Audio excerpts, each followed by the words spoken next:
Hey guys, Mo here. Today we're going to talk about ways to actually secure your money. You need to start off by just making sure that your personal and your financial information is not available, that it's secured, and that it's in a place where no one can actually gain access to it. By allowing people to have access to your personal and your financial information, you are giving them a stronghold into your identification, and there's a likelihood that they will abuse it. So you definitely want to make sure that you minimize that by keeping your information secure. You want to make sure that you use unique passwords. Do not use things that are familiar to you, because the likelihood of that information being familiar to other people is great. So you want to make sure that you take time to create passwords that are very unique, that have special characters and numbers, so that you can feel secured and confident that your information will not be accessed through your password. Simple passwords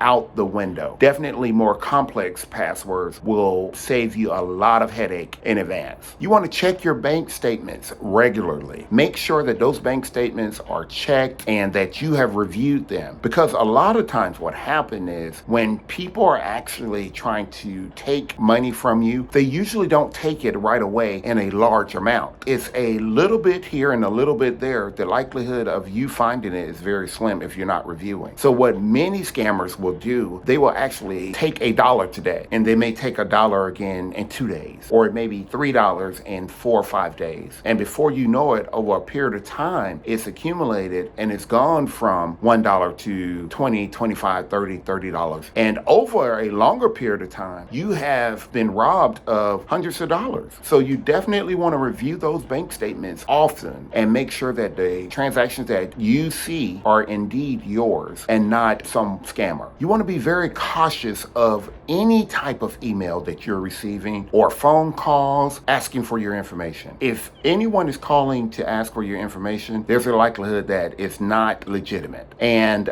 keep in mind that banks will not ask you for your information unless you are on a call, but they will never ask you to enter your information into a text message. Consider a credit monitoring service. They are very prevalent, and there are some really good ones out there. And every time, once you actually hire one or you select one, you can definitely use all of their services and features to ensure that your information is very secure. Anytime your information has been accessed, they will tell you exactly who's accessed it, when they accessed it, and sometimes they will actually tell you how they accessed it. So definitely you want to make sure that you have a credit monitoring service on board if you don't have one. Make sure that you have your antiviral software on your devices. So you want to make sure that when you access your computer, that you have that antiviral software in place so that you can rest assured that your information is not being shared. The antivirus software will prevent malware and sharing of that information, of your personal information, and that will again minimize the opportunities for you to actually allow someone to gain access to who you are and your financial status. Make sure that if you're in the public, do not use a public device to access your financial information. Do not do it. I can assure you that by doing so, again, it's a public computer or device that's open to anyone in the public, and there's a great likelihood that information that you enter is now stored. And when the next person comes behind you to use that device, they will have access to your information. So you want to minimize that, and you want to make sure that no one has access to your information. So do not place your personal information in a public device of any type. Whenever you're making purchases online, make sure that the access that you're using is trusted and that it's secure. You don't want to use any other method to make personal payments of any sort. So make sure that when you are doing so, that you know for a fact that you can trust